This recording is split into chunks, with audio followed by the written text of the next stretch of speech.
Countdown.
Welcome to another edition of the Willie Bragg Show. I'm your host, Willie Bragg.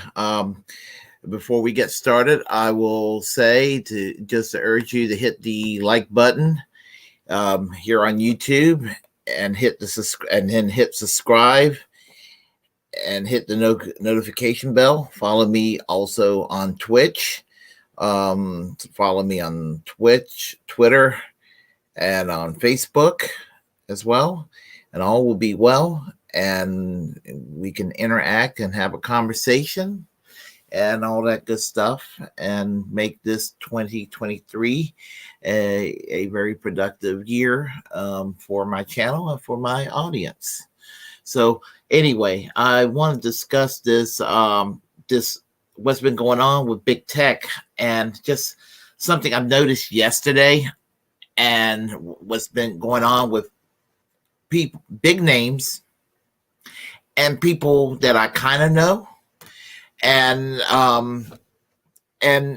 what I find very disconcerting with regard to how people just sitting there letting this happen. I don't mean that the people who are being affected by the censorship, but how the gullible center. I know it sounds kind of insulting, but the gullible center out there, they just kind of just have this ho-hum attitude about the censorship thing, like there's nothing to see here, and they just go on with their day-to-day lives. So before I get to what's happened recently, let's go back. I'm going to go back 2 years. And it's been going on for quite a while, but I want to make this clear that when I hear the right wing, I mean, you know, your Steven Crowders and your Dinesh D'Souza's and your Ben Shapiro's out there yell about censorship and play the victim card. They're not victims. Fox News are not victims. When he was alive, Rush Limbaugh was not a victim. None of those people were victims when they were alive. They were not being censored or whatever. You know, disagreeing with them is not censorship. You know what censorship is being signaled out by Elon Musk or being shadow banned through the algorithms here on YouTube. Or you know, even some quote unquote lefty streamers that I'm not particularly fond of, you know, like Vosh being taken off of Twitch for saying the word cracker in a very neutral way. There's no reason that this sort of thing should be allowed. I mean, to ban. You know, it's ridiculous. So, this is from 2 years ago. Let me find it here. Let's see. I'm scrolling down. And it's from this is from Ron Placon's program. He had the Convo Couch. The Convo Couch had their I remember this back in late 2022. they had their 2020, they had their program taken down. I think I believe twice, if I remember correctly. I know that it was taken down once, but I think it was taken down twice. I think that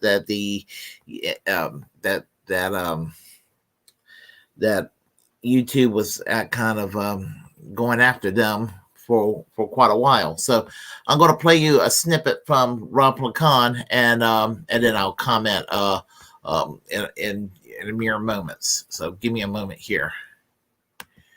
Okay, let me take care of this, and we'll get started. Hey, need no introduction. These are friends of the shows. You know them very well, and you know their show, and they were recently suspended by YouTube. So please welcome the Convo Couch of the show, Pasta and Fiorella of the Convo Couch. So guys, you were just suspended from YouTube. In the words of a favorite book of all of ours, written by our favorite contemporary philosopher, Hillary Clinton, what happened? Well, I'll let Fiorella explain that, but first I'd like to wish you a good morrow. Thank you. Thank you, sir. Well, so we got suspended reportedly for doing a story when Johnny Investigation brought up Wayfair, and all we did was... Wait a second. It's Johnny Investigation, Johnny Sue? Yeah. How many nicknames? Yeah. We got to roll back the nicknames a little bit. He has like 24 nicknames at this point. You can take pasta for that. No. I love it. I love it. Because I'm like, well, is Johnny Investigation a different dude? You know, like occasionally it's like you get thrown off a little bit and you got to clarify. You're like, wait, is that a different guy? I hope Johnny took my advice and used that picture of him standing in front of the police as his dating profile. I never got to follow up on that with him. But anyway, it worked. It was good advice. It worked. I knew it was going to work. All right, anyway, continue. Anyway, we digress. But yeah, Johnny went on a deep dive, and our sister actually had brought up the story of the Wayfair, because it was these kids on TikTok talking about, hey, there's cabinets that cost $14,000. Why is that? And, so Johnny just went on there and showed the pictures of the cabinets, did some research on how much these industrial cabinets cost. And he was like, this is strange. And like, he was like, oh, look, so the cabinets, some of them are named after these kids that have been missing. And then he brought up the FBI files regarding the symbolism and things. But those were FBI files that anybody could get. And there were no assertions made, right? We made zero assertions. We didn't say, oh, this is entirely true. This is how this happens, blah, blah, blah. We simply mentioned it. And it was a small part of our big show. And it was clipped up. And 3 months later, we get not just a strike for it, but we get suspended for a week for it. And this wasn't the first time, Ron. If you recall, when we did the primary coverage that whole day when Pasta was here. You were on that show, with Nico. Yeah. You were on it. I was on the ground reporting from the polling locations. They got that whole stream taken down as well. That was a warning. We fought it, and it didn't count as a strike. It was just a warning after the fact. Yeah. But they were able to take the stream down and claim that we were. What was the claim? That that one was just not abiding by the community guidelines. The Wayfair one from 3 months ago was harassment and cyberbullying. Right. Was the excuse. So it's the two areas they dinged us. You can't talk about pedophilia. No. And you can't talk about the elections. I'm sorry, Pete. And I'm just going to say, we didn't even strictly talk about pedophilia. We simply mentioned that the Wayfair scandal the Wayfair thing was weird. And then we brought up the FBI files on the pedophilia when we were discussing it, because they were FBI. And we said, oh, well, this is interesting. This is what the symbolism is. This is what these people use. And I've talked about it before regarding Backstage, and regarding other sites on the internet when pedophiles are looking for kids, they do use certain cryptic language, and that's a fact. Everybody knows that. So but the reasons were cyberbullying and harassment. So it was really weird to us that they use that as an excuse. And now we're seeing we're on multiple channels get taken down, like The Last American Vagabond was recently taken down, and he does deep dives onto things like COVID, a lot of other issues, the same pedophilia, foreign policy, just different things. And they're very informative, and it's really scary to see that in the last 5 days or so, they have actually cracked down hard on YouTube in order to protect Joe Biden, is what it seems like to me. Yeah. I think it goes. Well, let me comment on this, because this is from late 2020, and I'm going to tell you, this past summer I did a commentary on Liz Cheney, who was facing a primary fight, and it was on a commercial dealing with her father, Dick Cheney, former Vice President Dick Cheney, and I made a comment about the election of 2000. I'm not going to go into detail because If I go into detail about it, I could have my channel shut down again for a week. That's the point. And that's the point she just made. You talk about the elections or certain other subjects, you can get your channel shut down. Notice that I don't necessarily talk about election denialism or election fraud to the detail that I used to, because I have to self-censor myself a little bit, and I fucking hate it that I have to do this, that I have to go and self-censor myself. It goes against everything I believe in my fiber and my being. But I was censored for a week myself for talking about the 2000 election and my opinion on that 2000 election, whereby I went 8 years not recognizing the presidency of a certain person in a certain powerful country. I will put it that way. I'm speaking very vaguely so the algorithms don't recognize what I'm saying. So so anyway, this is an example of censorship against the left right here with the Convo Couch, Pasta Jardula and Fiorella Isabel. By the way, I will be interviewing Fiorella Isabel in February. I'm quite looking forward to that. Speaking of Fiorella Isabel, once a month I go on Twitter.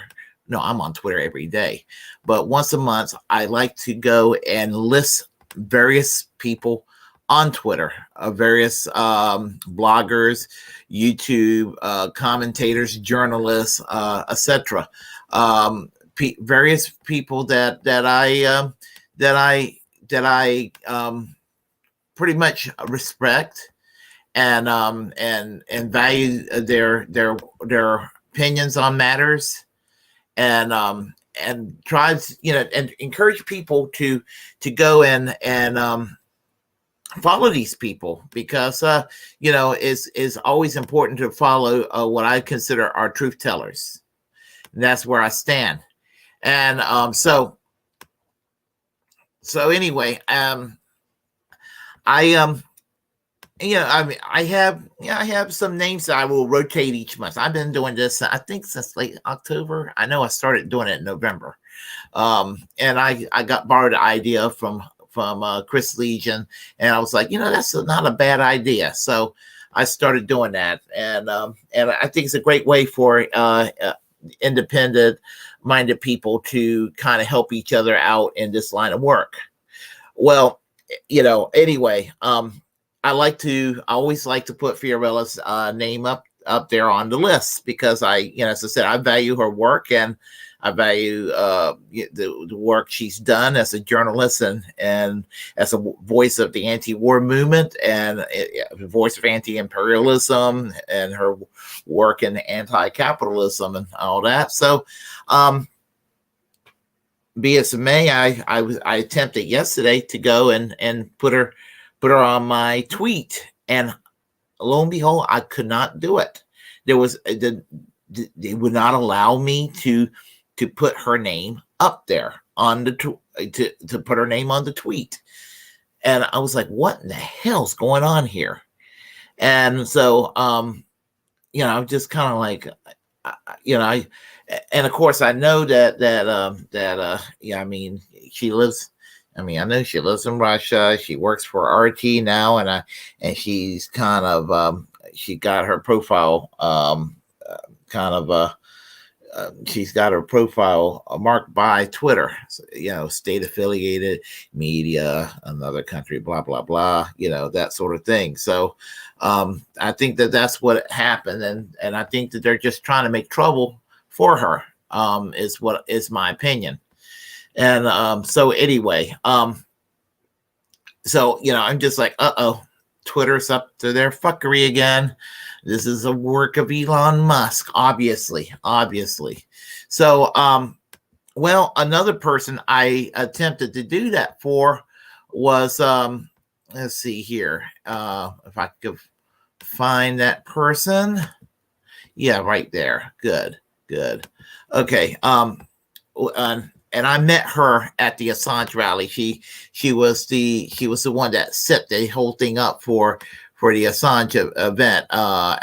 Action hands off Assange. I'm sorry. I'm talking about lack of sleep as usual for me, and I'm talking about Misty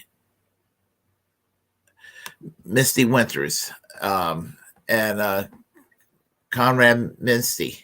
She set up this event and everything. And again, just like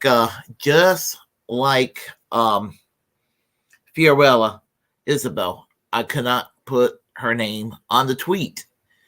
And I was just like, the sarcasm stardust, for example. And I could not put her name up on the tweet. I was like, what the hell? What's going on here? And in her case, they did a number on her. And and by the way, that's me meeting her at the event. So that was back in early October, and and I like to thank her for this event because it was actually one of the first protests I've been to in a long time, and I felt like I came back home. I have not really been to protests since the Bush-Cheney years. It's amazing what neoliberalism has done. When Obama became president, I'm pontificating by making a point. The anti-war movement and protests seem to just pretty much stopped all around me. But it felt good to go to a rally, a political rally once again, and over something I believe strongly in, and that's free speech and free press, and among the other things I believe in. So, but suffice to say, they did a number on her, and so, and I, if I could find what they gave you an example of what they did right there. It is. So hold on here. As you can see here, she's been shadow banned. I mean, you see, there's no picture, and there's, as I said, basically there's no way you could find her on the search engine as of yesterday. So, again, I say it's Elon Musk. In my view, Elon Musk is up to his fuckery, and it's par for the course of what goes on. And it's not just Fiorella Isabel and Conrad Misty that are being harassed by Twitter, in my view. We know some of the others, but there are some others out there that have been kind of harassed with too. And hold on a second, let me see here. Let me find it. Is that it? No. Yeah, here we go. This gentleman here, so he's a little bit controversial. And I communicated with him. He's been on. He's debated Bosch, and he's debated. God knows he debated Dylan Burns. I don't particularly care for Dylan Burns. He's debated. What's his name? Kevin Logan, the British shit lib. People like that. And just the mentality of dealing with his people, it's enough. It would make me kind of hot-headed too. But I anyway, he goes by the name of Yankee Tankie, and I, as I said, we may not see eye to eye on 100% of everything, but I mean, I like the guy. I do, and I consider him a friend. I do, and I'm going to play you a snippet of his video about his ban from Twitter. So give me a moment here, and we're here we go. All right. I've been warring with TYT well before I was a communist. Hold on a second. Before I was popular amongst these political circles. I'm sorry about that. Hold on. To get me. Let me get back to where it was at. I'm sorry. Mass reports that ended up getting me kicked off the platform. So without further ado, let's get started. As you can see here, my most recent Twitter account has been suspended. Just like my prior Twitter account, as you see there, also has been suspended. The first time, thanks to the NAFO army. These motherfuckers that support Ukraine, they were the first people to get me mass reported on the Twitter platform, thus banning D-Democracy, i.e. the original Yankee Tankie account. Now, with my newest censorship, it is actually thanks to me defending Mr. Jackson Hinkle from the hordes of people from Jessica's audience, who mass reported me for doing a copy pasta. Yes, right, a copy pasta, and calling it some sort of bot. I'm saying I was using bots with my Twitter account. Well, that's obviously false. And it just really goes to show you, quite frankly, the TYT audience is not much different than the NAFO army. They're not much different than the hordes of people from the synthetic left. In fact, they are a very large faction of the synthetic left. And I hate to admit it, but I think he's onto something here. And you know, I used to be part of that TYT audience a long time ago, and I seen how they, you know, how TYT has kind of sunk, and I can't even. It's gotten to the point where it's kind of hard to even call them allies, even in the vaguest sense right now, when it seems like the TYT of today would call the TYT of a decade ago right-wingers. That's what the TYT of 2023 will call the TYT of 2013. And you could see how times have changed. I've told y'all before, you know, people who were the toast of Rush Limbaugh in 2005 became the toast of Rachel Maddow today. I mean, this is the kind of weirdness that goes on politically in this country right now, and I think he sees that too, and everything. So anyway, we'll let him continue.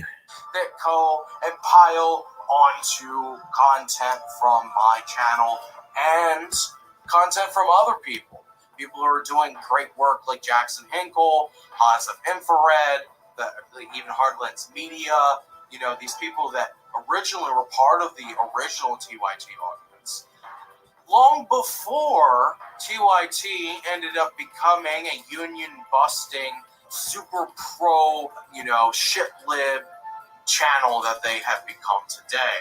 You know, TYT, now I've been warring with TYT well before I was a communist, well before I was popular amongst these political circles, long before my debate with Vosh or my debate with Dylan Burns. When you look at people like Bosch, when you look at people like Dylan Burns, when you look at the NAFO army, you have to ask yourself, where did this element originally come from? And that's the Young Turks.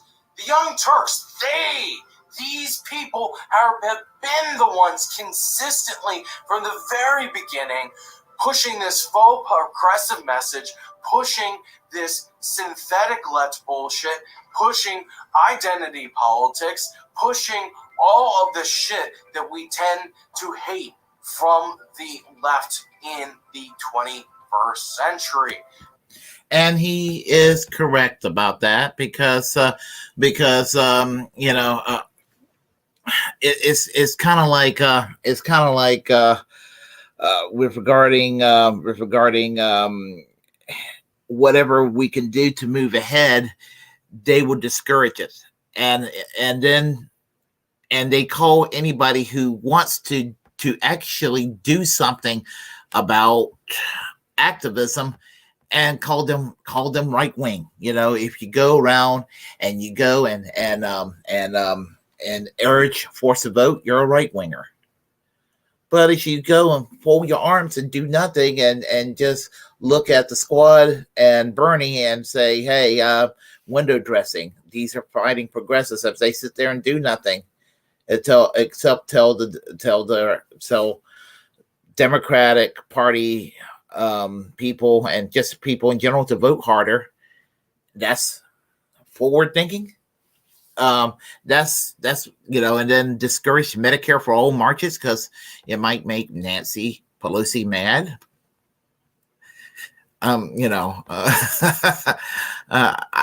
I would love to make Nancy Pelosi mad. She's made me mad. Yeah, the corporate Democrats have made me mad so much for so long, behaving like Republican light. So anyway, anyway, he's got a good point there. So in that regard, hold on a second here. Garland Nixon.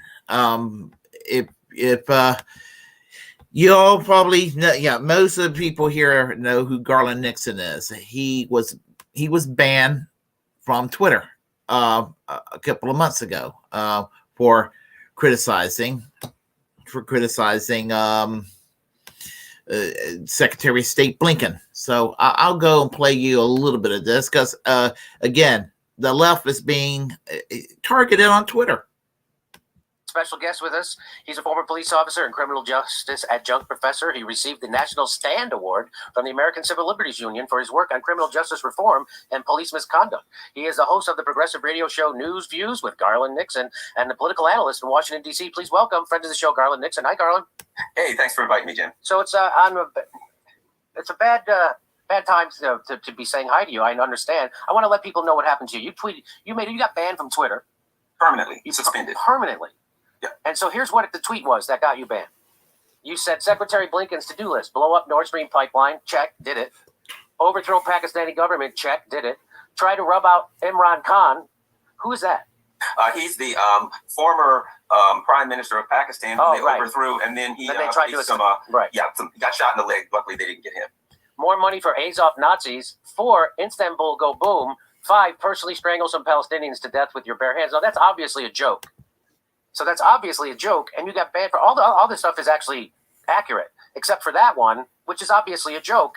And so you got this happened. Your account, Garland Nixon, has been suspended for violating Twitter rules, specifically for violating our rules against hateful conduct. You may not promote violence against, threaten, or harass other people. You weren't. On the basis of race, ethnicity, that you weren't doing that. You weren't threatening anyone. You were saying this guy, you were making an exaggerated joke about what the Secretary of State, a very powerful person, does metaphorically. Yeah. Note that if you attempt to evade a permanent suspension by creating new accounts, we will suspend your new accounts. If you wish to appeal the suspensions, please contact our support team. So Elon Musk says, as is obvious to all but the media, there is not one permanent ban on even the most far left account. So that's a lie. That's not true because he just banned you.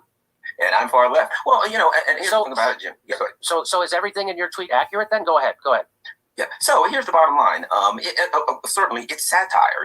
Saturday Night Live, comedians do satire. I have a lot of fun on Twitter and I do satire. But the problem, I think, with this tweet is that I went after the establishment narrative on foreign policy, on the treatment of Palestinians, etc. And that's not allowed.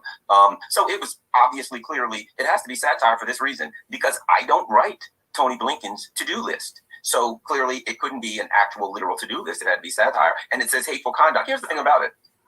Lindsey Graham literally said he called for the assassination of Vladimir Putin.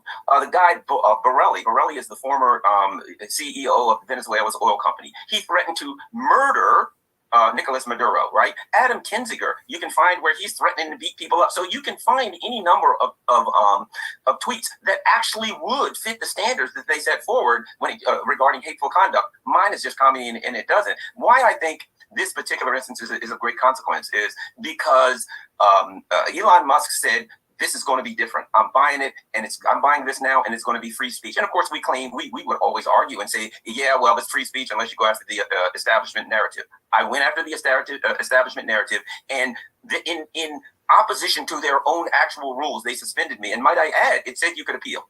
I tried to appeal. I wrote up my little appeal. I clicked and it said, oops, something went wrong. I kept the screenshot of that. It said, oops, something went wrong.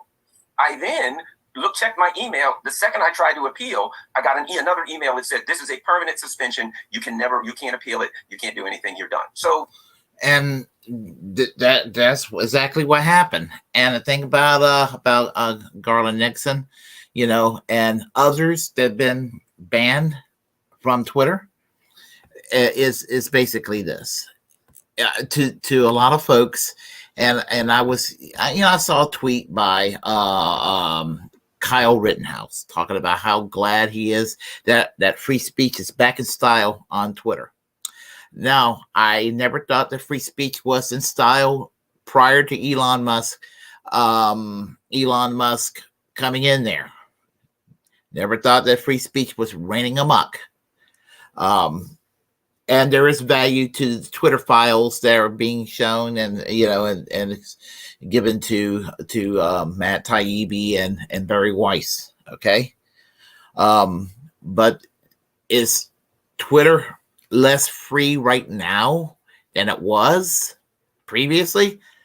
I would say objectively yes, and I think that Twitter was not perfect then, and certainly not perfect now, and I don't know what to do as far as an alternative to Twitter.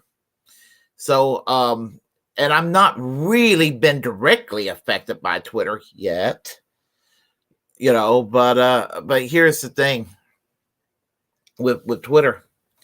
I mean, until we find an alternative, what the hell can we do?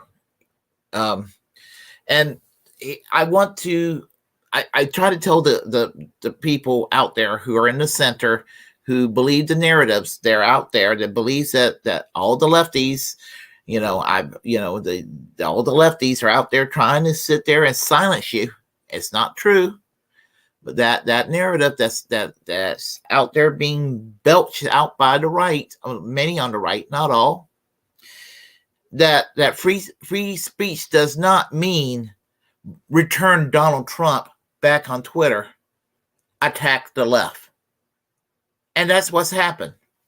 They returned Donald Trump back on Twitter, and now you're going after the left. And people like Dinesh D'Souza is happy about it. Now, I know that Elon Musk is not a social conservative in any way, shape, or fashion, and all of that. But, why the hell would he want to sit there aside with a culture war asshole like Dinesh D'Souza? I mean, it is far beyond me, which just makes this bill. I already thought all billionaires are assholes, and that's one thing I've always held against Elon Musk, like I'll hold against anybody else who's a billionaire. But that just made him a bigger asshole. I'm talking about Elon Musk. So anyhow, Garland Nixon. I know Garland Williams. Garland Nixon is a truth teller, and we can't have truth tellers around. That's the narrative. Truth telling is not allowed. So this comes only close to home because I work for KRTD Media now, and we did it. We collaborated with Chicago Corner, Savvy Sabs, and Harlan's Media for the New Year's Eve celebration just a few days ago. So, but a while back, Harlan's Media were suspended. They also got removed by YouTube. And so anyway, Kikabello talks about it on Nico House. So I'm going to go ahead and play some of this, and then I'll comment some more on it.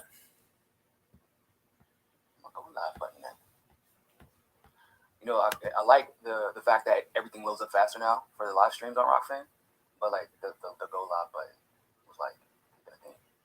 They said it worked on it though.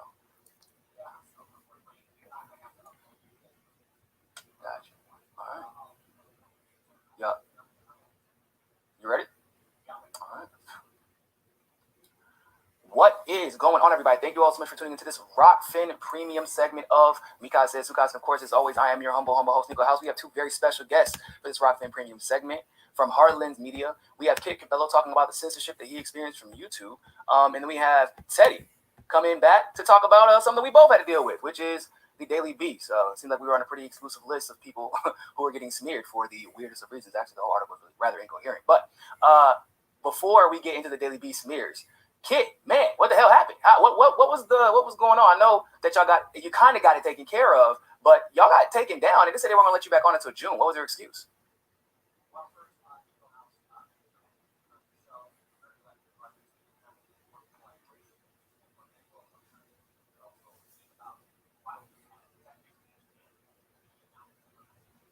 100%. Hey, man, I appreciate you being here, and it's been dope seeing y'all grow. It's funny because we've talked a lot, obviously, about this very specific situation. Like, hey, we've been kind of like, hey, man, we got to be careful. One of the reasons I advocated so hard for you guys to come on the Rokfin was because, like, I could see the trajectory that y'all were heading even during the election. Y'all growing really rapidly, and you know what happens next. So, and this time you were prepared for it, though. Oh, they said, they said there's no sound on Rokfin. Oh, that's weird. There's no sound on Rokfin. Oh, that's me. That's me. I got it. Don't even worry about it. Okay. I hope people should can be hear good us now. Say something. 1 2 1 2. I hope people can hear me. Cool. All right. So with that being said, we'll take it from the top. What's going on, everybody? Thank you all so much for tuning into this live stream Rokfin premium segment of Mikai Says Sukas. And of course, as always, I am your humble host, Nico House. Today I have with me Kit Cabello from Heartlands Media and Teddy Feet-Great Merriam, who is going to also be talking about some censorship that he experienced as well. And we're also going to be covering today what happened with Vanessa Beeley and Whitty Webb. First, though, Kit, man, what the hell happened, bro? Why did they just take y'all off? What was the excuse they gave you? Like, let the world know what happened. All right. Well, first, again, Nico, thank you so much for having me on your show so that we can talk about the censorship that we had to deal with by YouTube. And again, it was unjust and unfair. And again, I want to also reiterate this. I also saw that article from the Daily Beast. It was a smear piece. It was a hit piece. It was incoherent. I talked about it on Rokfin as well. And I have to say, these smears towards progressives, independent media outlets must stop. And again, no YouTube channel, be they progressive, independent, libertarian, or conservative, should be taken down. I believe in free speech, and I stand by this principle. Now, what happened to us? On March 4th, I was finishing up doing a recorded interview with Susie Dawson. That interview now is thankfully up on our YouTube channel. But before that happened, before it got uploaded now today, on March 4th, our editor, FaZe, informed me, Daniel, and our colleague, Lainey Peterson, that he couldn't upload the video and he couldn't set up going live. At first, we thought the internet was out. We thought something else was amiss. But then he pointed out that our channel was suspended. Now, the video in question that is now back up again was about 2 months old. It was about the inauguration, and it's titled, Biden is in charge, Biden is president, Biden is in power, Biden lost his keys, something like that, right? And the main thing that we got hit for, the top description was that we were denying the legitimacy of the Biden election and that Biden was not president. Oh, well, at least you got a reason, I guess. That's new, but... Well, here's the thing. I'm all for election integrity, and you and Craig Giroux, also known as Pasta, and so many others have been covering the election fraud and the fact that we don't have election integrity in this country. I'm all on board with that. But, at the end of the day, me and Daniel have never said that Biden is not president. Now, do we say that we need to have election integrity and we need to make sure we have free and fair elections and get money out of politics? Absolutely. But we did not say that in the video. And apparently the suspension would follow us up until June. You know what's interesting about that? Y'all been actually very clear about election integrity, like probably even more so in other videos. But those aren't the ones they went after. They went after a random one that you didn't say that in. It's bizarre. Well, here's the thing. Again, they also hit us for scamming and deceptive practices. Now, consider this to be like a direct challenge. I mean, to any content creator out there that will watch this video. But we've been around since 2017 on radio, on television, and never once have me, Daniel, or any of the co-hosts or team here at Heartlands Media have ever done any kind of scams or deceptive practices to YouTube at all. And this is like the second time this has happened to us because, as you may know, we were shadow banned from March 2020 to September of 2020. And all of our videos were collectively demonetized. Now, thankfully, as it stands right now, our channel is back. All of our videos are monetized. Our suspension has been removed. We still have a warning for a video, though, that we did cover. It's similar to what Ford Fisher filmed when he was there at the January 6th protest. But we still have that warning up. Now, we don't have a strike. The suspension is removed. But this is not fair. And we do a lot here at the studio. You are probably the only content creator colleague that has actually sat right next to me in the studio space. Wonderful studio. I was bragging about it the other day, actually. But the thing is, this channel, this YouTube channel that we use, I mean, we use AdSense to make sure we keep the lights on. We're able to take care of our editor phase, who's done a lot of fantastic work. And it's a nightmare scenario for any content creator. So when I say no one should go through this, no one should go through this. I believe in free speech. Now, are there people who abuse platforms like social media? Is there hate speech? Is there misinformation? Oh yeah, absolutely. But I believe that the world is filled with good people. You want to know how you defeat hate speech and ignorant speech? With intelligent and compassionate speech. But this pathway that YouTube is doing, Twitter is doing, Facebook is doing, by putting people in echo chambers and deplatforming people, you're making the problem worse. And so when I see what happens to you or Convo Couch or anyone else, Teddy was kicked off of Twitter the other day, so there was that.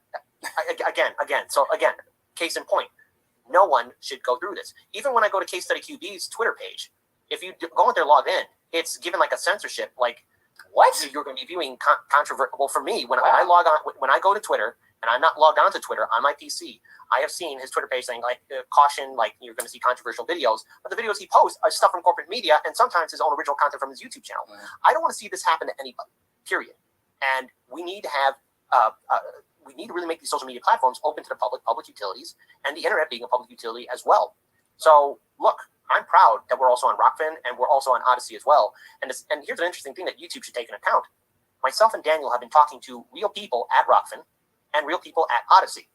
And the very fact that we can actually have a phone conversation or direct emails and not rely on a bot or atypical response email is refreshing, because we don't have to worry about, oh, well, do they really care about us?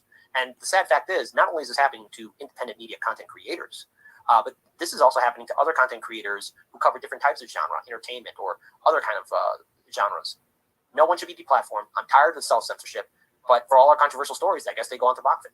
And I hate self-censoring myself, but for the time being, we need to use this YouTube channel so that we can take care of our studio and take care of our team and do so much more. But what a nightmare this is. And I hate that this is the pathway that we are on and that we have politicians cheerleading for this. Yeah. And I agree, obviously. And what's happened to Heartland's Media again is an example of the fuckery that's going on in big tech. And big tech needs to be broken down. It really needs to be broken down. Or if it's going to exist as it is, it needs to be turned into a public utility where content makers are protected their free speech rights. And I guess that these companies can be protected from frivolous lawsuits. And I can understand that even from a company's point of view about the lawsuits. I'm not an unreasonable person, and I'm not one bit unreasonable when it comes to things like that. So, which brings me to my next point, because what I want to talk about, is, let's see here. Let's talk about, we'll talk about somebody on Twitter that puts out great content, and he had his account suspended, and he came back, and I'm glad he came back. And his name is Joe STFU shit live 2. and he's got a great sense of humor. I feel like sometimes when it comes to politics, he understands me, him and Turncoat Don. I feel like, gosh, they understand me, because it's like I see the bullshit that's politics, that's American politics, and I'm just like, I just want to take my own skull, and just figuratively speaking, just want to beat my head against the wall. I mean, and that's what I want to do. I'm just that exasperated. But I'm glad somebody comes along to go and take this bullshit scenario of politics and put it into humor and put some levity into it, because it makes I'm like, okay, somebody's understanding this crap that's going on, and I appreciate the levity these people are providing to this. It makes it truly you need to make a mockery out of this dystopia that we see. It's the only way we can deal with things, and I appreciate the work that's done. And but some people apparently didn't like what he was doing, and he got suspended a few months ago. But I was glad to see him back. And so anyway, definitely, you can follow Joe on Twitter. Definitely do it. And I'm going to go ahead and play you one of his videos. It's really funny. It's kind of making fun of Shank Ugart and Sam Cedar, who both suffer from Jimmy Dore derangement syndrome. So what we're going to do is we're going to play you that particular video, and we're going to have a nice old laugh about it. Okay. All right. Here we go. All right. Enjoy. Please do. Okay.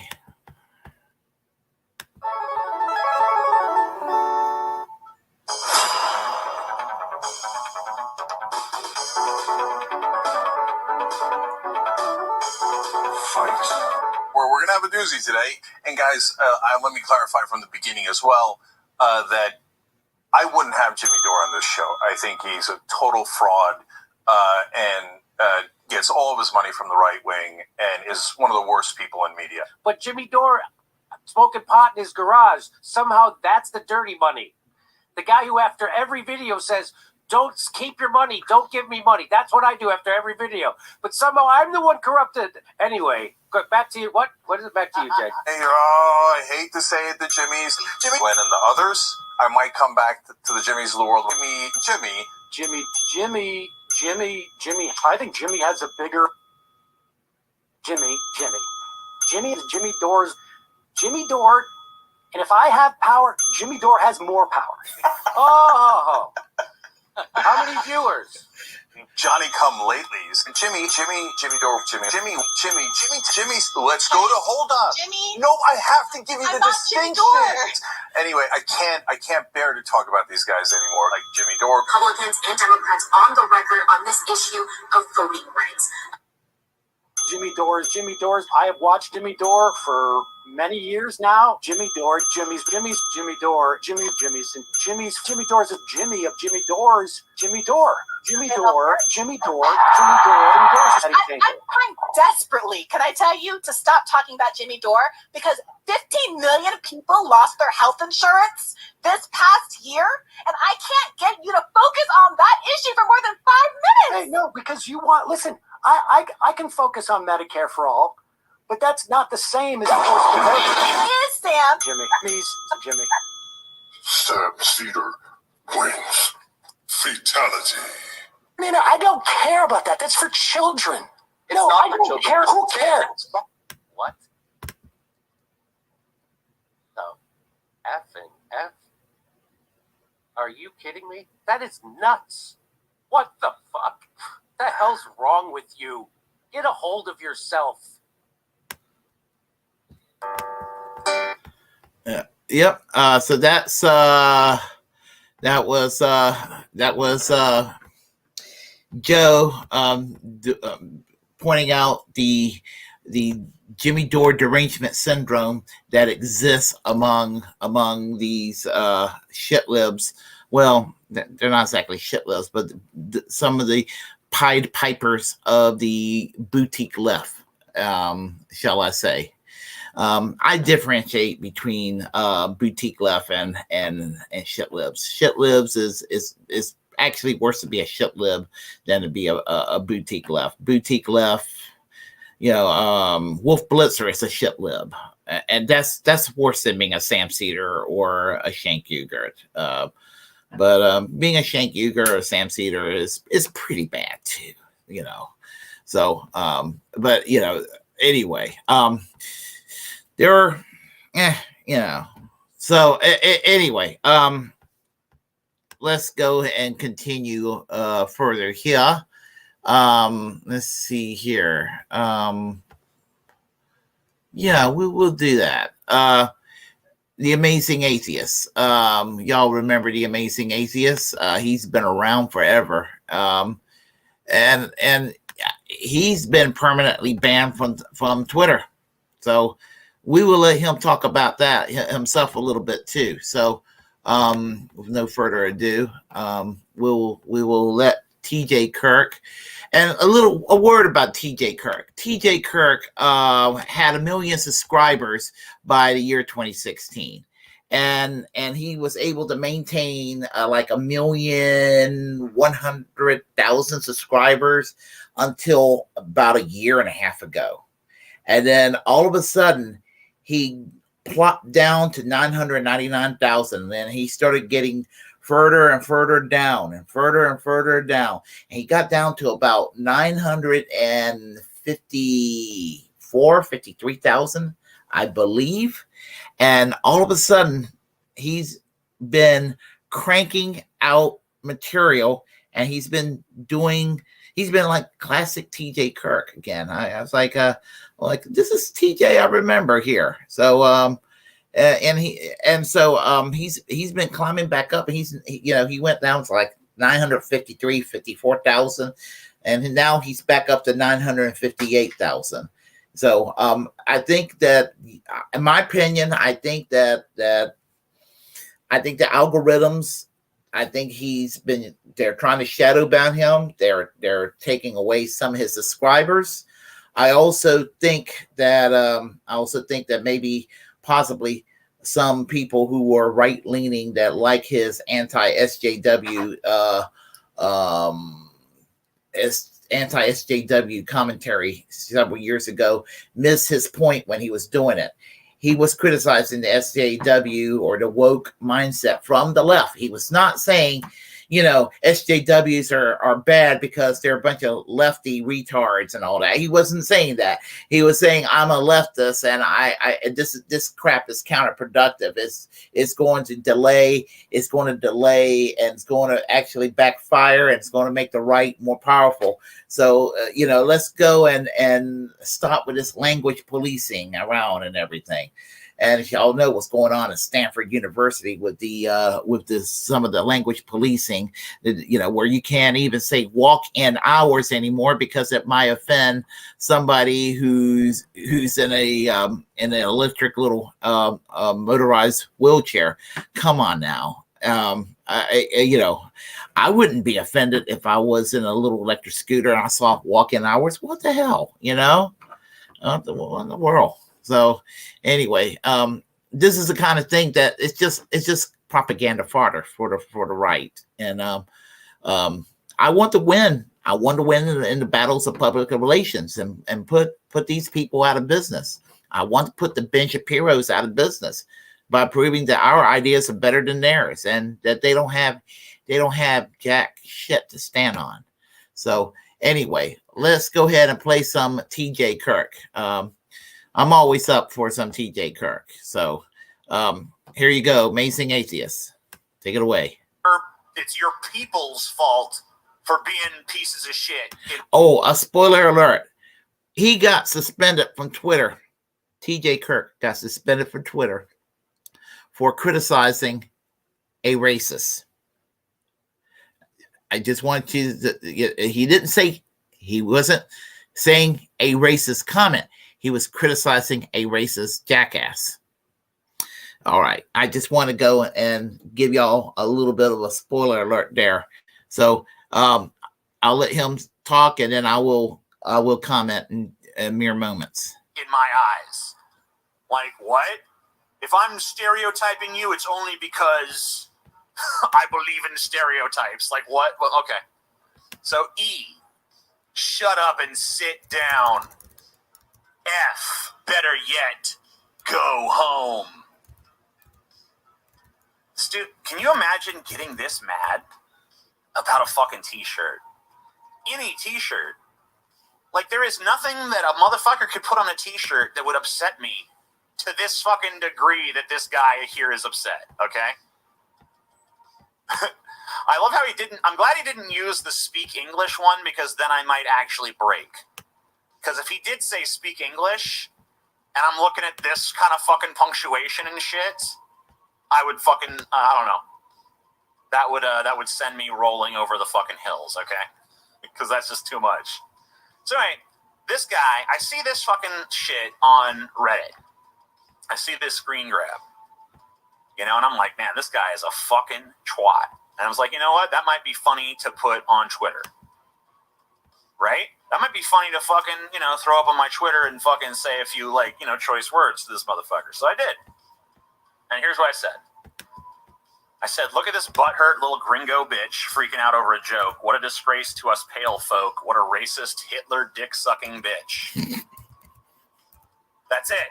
That's the tweet that got me banned right there. My tweet calling out this crazy motherfucker's racist screed is was apparently too hot for Twitter, to the point where not only is it like, well, we're gonna have to, you know, suspend you for a couple days or something. This is like, they're like, nope, you have crossed a moral line that you shall not cross. To be honest, gringo can be very discriminatory. All right, well, so I already told you about my first appeal, where I fucking did that shit. Where I basically told you, I don't remember, I didn't save it, so I don't remember exactly what I said. But what I basically said is like, guys, I think you're mistaken. Please restore my account.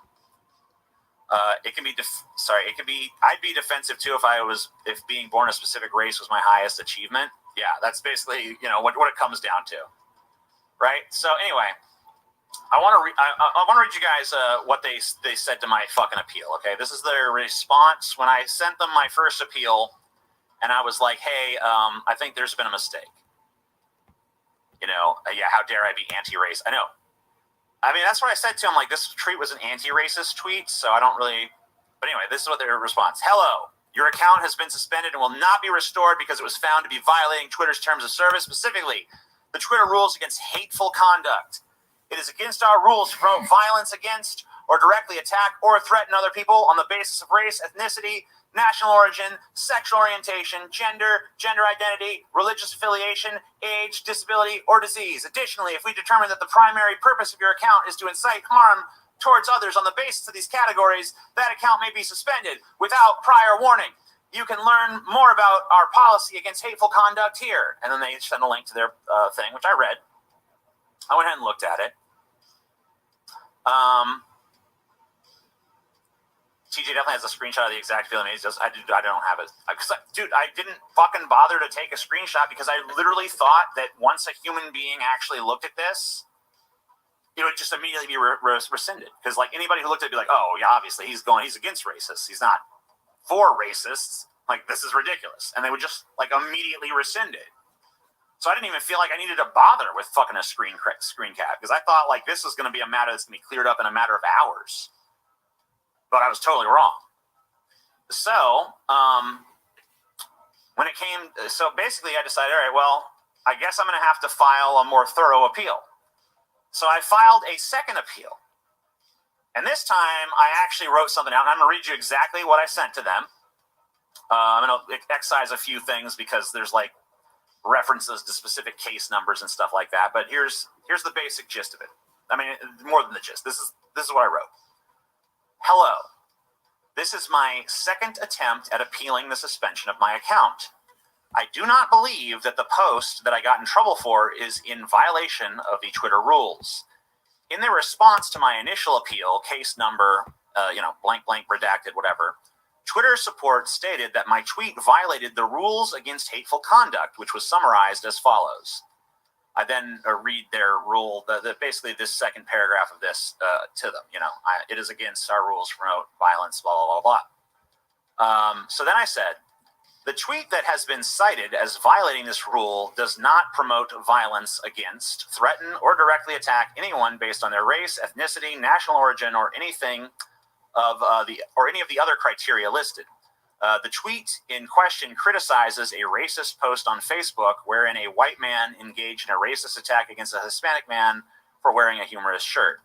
In criticizing this racist man, I used the term gringo to describe him. While the usage of the word gringo by Hispanic people has sometimes been considered derogatory, Even Wikipedia states that the offensiveness of the term is arguable, stating the term is often considered disparaging in English, and in the United States, its usage is and offensiveness is disputed.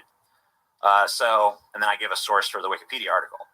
Further, my usage of the term gringo was not meant as a racial disparagement of the man whom I was criticizing. I was using the term as an ironic callback to the topic at hand because the word gringo was featured on the t-shirt of the Hispanic man that the white Facebook user took offense to. The term gringo simply means non-Hispanic. It would be very odd indeed if I were racist against non-Hispanics, seeing as I myself am a non-Hispanic white male. Perhaps my tweet was a bit vulgar and crude, but it was not racist. It was explicitly anti-racist. It was not violent. It was not bigoted in any way. It was a criticism of a specific individual who had made racist and bigoted statements against another person on social media. And the name of this racist individual was censored in the post so as to prevent him from receiving any harassment. I don't see how my post, which is explicitly anti-racist and which is in fact criticizing racism, is against any policy of Twitter's. I therefore ask again that my account please be restored, as it is important to my social media presence. Thank you for your careful consideration of this matter. Sincerely, me. Okay? What a beta response. So I guess you would have had me be like, "Dear Twitter, fuck you and your censorship, blah, blah, blah, blah, blah." It's called decorum, okay? I wanted to fucking be thorough and be like, hey, let's be reasonable, okay? So I sent in this very carefully worded fucking response, making sure I make my case in the clearest terms fucking possible, okay? So what do they send me after that? They sent me the exact same fucking stock response that I got the goddamn first time. They just, after I sent them that, they sent me this again. They sent me this exact fucking thing again. No fucking specific response to anything I said. No attempt to counteract any position that I laid out. Just here you go, the same rote, generic fucking response that we gave you last time. So I don't even know if a human being read what I sent. They didn't. It was some bot at the studio. Excuse me, it was just some bot that regurgitated it right back at TJ. So that will explain that. And yeah, TJ does not have an account anymore with Twitter. And yes, I've always enjoyed listening to the Amazing Atheist, reading his tweets and all of that. Love the sarcasm. I strive for the sarcasm. Sarcasm is the fuel that keeps me going. So, and they go and they go after these people who, who are not negative to society. You can obviously see it was an anti-racist response, and he still got punished for it. Is basically what I'm saying. So, and just like what I have to say about this censorship thing, I am dedicating the year 2023 to free speech, and that is what I'm dedicating it to. And as right now, you can see over here on the right corner is the logo for KRTD Media, Cabrera's News Group, which my Saturday night stream. I didn't do a Saturday night stream because it was an all-day event with collaboration between KRTD, Chicago Corner, Heartlands Media, and Savvy Savs. And so a lot of people from all those channels were collaborating, and various people from other independent content makers were involved. And I was on the panel too at 11 o'clock with Savvy Savs, JB from Revolutionary Blackout Network, Keaton Weiss from Due Dissidence, Shane Coughlin from KRTD Media, Jimmy Sutherland, also from KRTD Media, and Jason Cole, who ran for Congress in Washington State in the Democratic primary. I don't know too much about him. So anyway, so that was fun. That was how I spent my New Year's Eve and all of that. So anyway, speaking of KRTD, it looks like we promote or support Panquake. And so I tell people, with all this censorship crap that's going on, I want to share with people about Panquake. So I'm going to, from time to time, I'm going to be playing various videos by people who, promoting Panquake. So I'm going to play it from KRTD Media this time, and I'll be playing it from other sources here. So let's see here. I will be playing it with. Give me a moment here. This is from. This is with John Kirikou, who's a former CIA officer, a supporter of Julian Assange, and Jimmy Sutherland, who's the executive host for KRTD Media, who I co-host with usually on the first Monday of the month. But anyway, here we go, and they talk about a Panquake. So let me get to this, and then I'll comment, and then I'll close up. Your small business has a partner. Oh gosh. Okay, let me do that. Sorry about that, folks. Let's see. That's the first commercial I ran across. All right. Sorry about that. There we go. Here we go. Facebook is listening to us. Right. It's listening to us. Well, that will never, ever happen under any circumstances with Panquake. Never. That was what was so scary about Facebook, was like a couple of years ago, you would say something and once in a blue moon you would see an ad. Like almost it seemed like your mind was conspiring against itself. Like, right. I know I said that and then you're thinking, did I make that up? Right. Yeah, exactly. But nowadays you can say 5 different things throughout the day and you're going to see ads for all of them instantly. Like there's right. No question about it nowadays. It's absolutely right. That's why this thing gives me a feeling of being able to take something back from the government or from big tech corporations. Like, I want to be able to tell people what's important to me. Mm-hmm. I don't want to be able to tell people what's important to me only if Facebook and Twitter tell me I can. Right. And this is one of those things. Yeah, I think that's why Panquake is going to be super, super important, because so that's a lot of us independent media. All we want to do is to help people's voices get out there, the ones that never get heard. So you doing this as a social media platform, oh man, this is such a huge game changer for all of us. So I think it is. And I'll tell you one last thing too. I've never gotten involved in a startup like this before. Never in my life. Nothing's ever been important enough to me, to get involved. And people throw ideas at me all the time. And I'm like, yeah, that's cool. Good luck with that. But this was different. I feel like they've really hit a sweet spot here, where this is something that everybody needs. And I think we're just arriving at the point where people realize that it's something that they need. And that's why I think it's going to be a success. It's a niche that is going to be a good and workable thing for everybody, at least everybody who cares about privacy, transparency, honesty in media.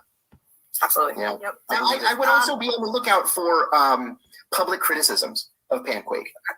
And, we can anticipate what the criticism is going to be, right. That there are no controls, right? Yeah. I mean, we aren't owned by a billionaire who's going to cut us off for some editorial reason.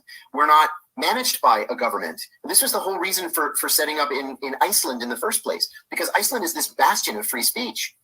And so this way we're not beholden to governments, and we're less likely to be targeted by intelligence services. And even if we are, we can respond quickly. Right. Absolutely. That is so amazing that you guys are doing it that way. That is extremely smart. I really hope that people start to to hop on there and start getting involved on that. Yeah, I just see it as a future, you know? Yeah, absolutely. It's dinner. Okay. Whoops. All right. So anyway, that's just a little bit of a snippet of what this is going to be. This is one could rival Facebook. It could rival Twitter, and it could take care of some of the censorship bullshit that's been taking place for the last several years. And I know people think I talk too much about this, but freedom of speech is everything. Because if you don't have freedom of speech as a leftist, how the hell are you going to get your important message across? Because, you know, one of my big important issues is healthcare. I want universal healthcare. We can't have nice things in this country because of this corporate state that we call the United States of America. Everything is got to be done through corporate procedure, corporate rules, and it's always the profit motive and profitability and all of that. That comes first. And so what happens is that if we have free speech, real free speech in this country, we can make our voices heard. We don't get an opportunity to make our case for things like Medicare for all, a little more than we used to. But for the longest time, it was always like, oh, well, people in Canada, they're dying. It's so oppressive over there. People in the UK, they're dying. It's oppressive over there. People in, you know, or name a country, name a Western country. They're always going to name a third world country, but you'll name a Western country. To them, you know, they'll be like, it'll be the same thing. They're gonna like we got the best healthcare system in the world. What the hell good is a quote unquote best healthcare in the world if you do not have any access to it? You know, so you need this free speech to make sure you can make a case for it. And it's not just healthcare, whatever issue. I'm just giving that as an example. So anyway, on the chat lines here, we have Shake and Bacon. TYT is on the corporate algorithm. I knew that. That's all you need to know about them. Yep. And interestingly enough about that corporate algorithm, even on the corporate algorithm, if you look up any subject on a corporate algorithm, they're going to still be pretty low down because they still think. I think that the big tech still think, oh, TYT, they're a bunch of troublemakers. So anyway, let's see. Hey, Dirtbag Leftist, how are you doing today? Happy New Year to you, buddy. And yet Jimmy continually refused to go on Majority Report to debate Sam. Well, Sam is kind of Sam's kind of a prick, you know, and they're kind of snooty over there at Majority Report. I don't even know why I watch them occasionally, tell you the truth. There was a time I actually did get a lot out of Majority Report. I don't really get a lot out of Majority Report these days. Let's see here, especially when the Miki Khan said that for to talk about forced vote delayed us having Medicare for all by 15 years. She's so full of it. Let's see, Jimmy can't defend the nonsense he spout in a real debate. He preaches to the choir for clicks. Yeah, I think he might say. I think they all say things for clicks. Sam Cedar does too. This is why he talks about Jimmy Dore 3 or 4 times a week, seemingly.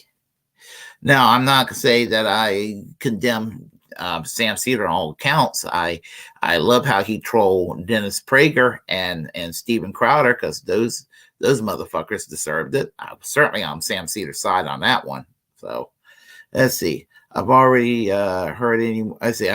I've hardly heard anyone make the case for M3A lately. Who is M3A? I am at a loss about M3A. Oh, okay. You mean M4A, Medicare for all. I gotcha. I think that's what you meant. I don't know. So anyhow, so anyway, that's pretty much what I got to say right now. I ranted on and on and on. On Thursday at 12 o'clock p.m. Eastern Standard Time, 11 a.m. Central Standard Time, I'm going to have Thomas Solberry of Tommy Nation Politics as guests on the Willie Bragg Show.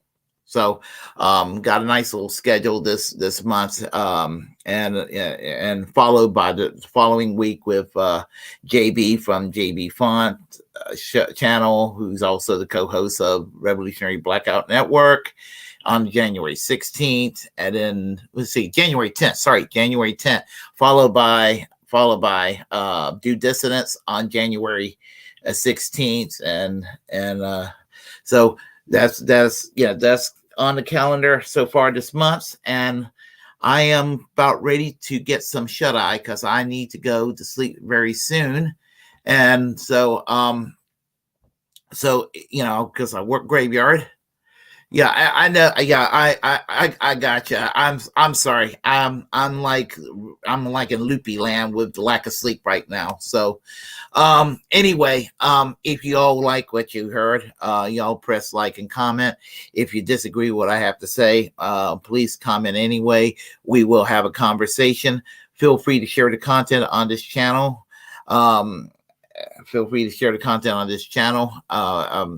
As a First Amendment absolutist, it's my duty to inform each and every one of you to go ahead and form your own platform, because we're all the muckrakers of our time. And subscribe to my channel here on YouTube. Hit that subscribe button, hit that notification bell. Follow me on Twitter. I will be going on Rokfin later on this year. I'm still trying to, I will start streaming on Rumble when I get up to 100 subscribers. I got to work on that. So basically, and this coming Saturday, I'm returning back to my usual 9 o'clock show. The Willie Bragg Show will be back on at 9 o'clock again, like we've been doing, where I do my Saturday night feature. So let me just say that I always reject corporate media because they have nothing to offer us. And remember that I will be back probably whenever. Well, I certainly will be back on Thursday around noon Eastern Standard Time. So until next time, I wish each and every one of y'all a great day. Y'all take care. Take care. Bye-bye.